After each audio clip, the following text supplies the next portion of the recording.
అందరికి నమస్కారం. ముందుగా అన్న తమ్ముళ్ళకి రాఖీలు కడుతున్న అక్క చెల్లెలందరికీ శుభాకాంక్షలు, రాఖీ శుభాకాంక్షలు. అలాగే Suhas, happy birthday to you. And Janaka అయితే గనక ఏంటో కోఇన్సిడెంట్గా ఇక్కడే అందరూ తండ్రులైన వాళ్ళే. ఈ మధ్య మా హీరో అండ్ మ్యూజిక్ డైరెక్టర్ ఈ సినిమా జరుగుతుంటేనే మళ్ళీ వాళ్ళు ఫాదర్స్ అయ్యారు. So Harshit and director and నేను కూడా వాళ్ళతో పాటు మా అన్వయ్ వల్ల జర్నీ చేస్తున్నాను. సో ఫాదర్కు ఉండే కష్టాలన్నీ చూస్తున్నాము. సో ప్రతి ఇంట్లో ఉండేది అది. కష్టాలు మీనింగ్ అంటే హ్యాపీగా ఉండే కష్టాలు అవి. సో జనక అయితే గనక కాన్సెప్ట్ చెప్పినప్పుడు చాలా బాగుంది శాండీ, గోహెడ్ అన్నాను. తను దాని తర్వాత ప్రశాంత్ నీల్తో వర్క్ చేస్తున్నాడు. వెళ్ళి అక్కడ రైటర్గా జాయిన్ అయ్యాడు. ప్రశాంత్ వినడము, ప్రశాంత్ కూడా చాలా బాగుందని చెప్పి హర్షిత్ వాళ్ళు కంటిన్యూ అయ్యి స్క్రిప్ట్ చేశారు. అంటే ఈ స్క్రిప్ట్ అయిన తర్వాత కూడా సుహాస్ నీకంటే ముందు చాలామంది హీరోల దగ్గరికి ఇది స్క్రిప్ట్ వెళ్ళింది. విన్న వాళ్ళందరూ ఎక్సైట్ అవ్వడం, కానీ ఇది అమ్మో మేము చేస్తే ఎలా ఉంటుంది ఒక భయం. అలా 3-4 అయిపోయారు.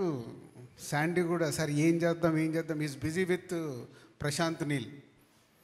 సరే బలగం రిలీజ్ అయిన తర్వాత నేనే ఒకరోజు హర్షిత్ని శాండీని రండి అన్నాను. అని ఏంటి సార్, ఒక అబ్బాయి పేరు చెప్తాను, నాకు బలగం అయిన తర్వాత ఆ కాన్ఫిడెన్స్ ఈ కథ బాగా రీచ్ అవుద్ది అనిపిస్తుంది, చెప్తాను మీకు రీచ్ అవుద్దా అని అప్పుడు సుహాస్ గురించి చెప్పా. ఎందుకో అబ్బాయి చాలా ఈ కథలో ఉన్నట్టు మిడిల్ క్లాసు కుర్రాడిలాగా బాగా రీచ్ అవుతాడు అనిపిస్తుంది. సో అని ఇమ్మీడియట్లీ వీళ్ళు ఏం రియాక్ట్ అయ్యారో నాకు గుర్తులేదు, కానీ టైం తీసుకున్నావు కదా, ఇమ్మీడియట్గా వెళ్ళిపోయారు. ఓకే బాగుంటుంది సార్ అని. అంటే ఒక సినిమా కాన్ఫిడెన్స్. ఇప్పుడు కూడా మనకు ఈ మధ్య రిలీజ్ అయిన హాయి, కమిటీ కుర్రాళ్ళు, ఒక చిన్న సినిమాలు కొత్త వాళ్ళతో వచ్చినప్పుడు అవి బాగున్నాయి, ఆడియన్స్కి రీచ్ అయ్యి ఆడుతున్నాయి అన్నప్పుడు మాకు అది ఏ స్క్రిప్ట్ వచ్చినా ఒక కిక్ ఇస్తాయి. ఓకే ప్రేక్షకులు చూస్తున్నారు చేద్దామని. అలాంటిదే ఇది జనక అయితే గనక. ఒక మిడిల్ క్లాస్ అబ్బాయి వాడికి వచ్చే మినిమం జీతంలో వాడు హ్యాపీగానే ఉన్నాడు, పెళ్లి చేసుకున్నాడు, కానీ పిల్లలు వద్దంటున్నాడు. ఏంట్రా నీ గోలా అంటే, మీకు తెలియదు నా వైఫ్ ప్రెగ్నెన్సీ అయిన దగ్గర నుంచి హాస్పిటల్ ఖర్చులు ఎంత అవుతాయో మీకు తెలుసా నాన్న, మీ జనరేషన్ వేరు మా జనరేషన్ వేరు, డెలివరీకి ఎంత ఖర్చు అవుతుంది, అలా అన్ని లెక్కలు చెప్పి ఫాదర్ని నానమ్మని అందరినీ చూప్ చేస్తుంటాడు. సో ఈరోజున్న జనరేషన్లో economy is very important, same time పిల్లలు ఇంపార్టెంటే, ఎమోషన్స్. ఆ ఎమోషన్స్ మధ్యలో శాండీ ఆల్మోస్ట్ తన పర్సనల్ లైఫ్లో జరిగిన ఇన్సిడెంట్స్ని జర్నీ చేసిన, ఇప్పుడు వీళ్ళందరూ కూడా పర్సనల్ లైఫ్లో కనెక్ట్ అయిపోయారు. విజయ్ కానీ, సుహాస్ కానీ, ఈవెన్ హర్షిత్ కానీ. సో జర్నీ చేసేటప్పుడు ఉండేదే దీన్ని హ్యూమరస్గా, సో థియేటర్ అంతా నవ్వేలాగా ఎలా చేయాలని మంచి కాన్సెప్టు, ఒక మిడిల్ క్లాస్ ఫ్యామిలీ, ఒక మిడిల్ క్లాస్ కుర్రాడి తీసుకొని చాలా బాగా చేశారు. ఫైనల్ చేసి మొన్నే సినిమా చూపించారు. సో తొందరలోనే మీకు రిలీజ్ డేట్ అనౌన్స్ చేసి ఒక మంచి సినిమా మళ్ళీ మీరు చూడబోతున్నారని ఒక నమ్మకంతో ఉన్నాం.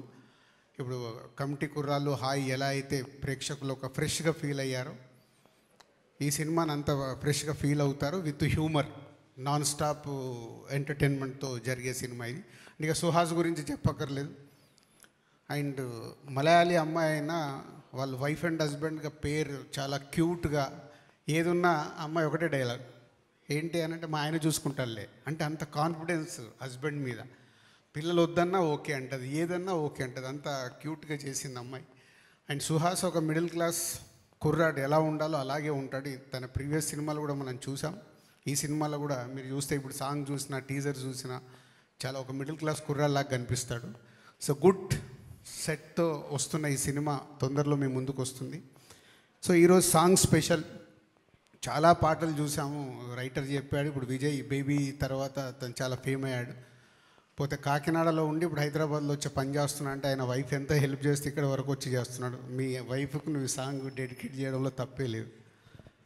సో ఎన్నో పాటలు చూసాం. లవ్ అనగానే మా సినిమాల్ని అప్పుడు ఇప్పుడు కలగన్నానే చెలి అన్నాం. ఫీల్ మై లవ్ అంటే ఆర్యాలో అన్నాం. సో ఒక అమ్మాయి, ఒక ఆడవాళ్ళ గురించి చెప్పడానికి పవిత్ర బంధంలో కారేసు దాసి అని ఒక అద్భుతంగా చెప్పారు. కానీ వైఫ్ గురించి అద్భుతంగా చెప్పే అవకాశాలు ఎవరికి రాలేదేమో, అది శాండీకి దొరికింది. సో శాండీకి దొరకడం వల్ల కేకేకు లిరిక్ రాయడానికి, కంపోజ్ చేయడానికి విజయ్కి దొరికింది. ఒక ఎప్పటికీ గుర్తుండిపోయే వైఫ్లు మనకి ఎప్పుడైనా భోజనాలు పెట్టలేదనుకో, ఈ సాంగ్ ముందు పంపించి ఇంటికి వెళ్ళండి, ఆటోమేటిక్గా పెడతారు ప్రాబ్లం లేకుండా. అంటే వాళ్ళు మనకి ఇచ్చేది ఎంతో ఉంటుంది.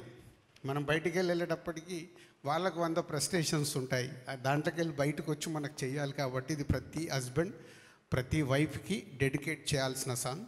ఈ సాంగ్ చాలా బాగా రీచ్ అవుతుందని, మంచి మెలోడీతో ఉన్న సాంగ్ బాగా రీచ్ అవుతుందని నమ్ముతున్నాం. తొందరలోనే రిలీజ్ డేట్ ఇచ్చేసి ఒక మంచి సినిమాతో జనక అయితే గనక టీం మీ ముందుకు వస్తుంది. Thank you.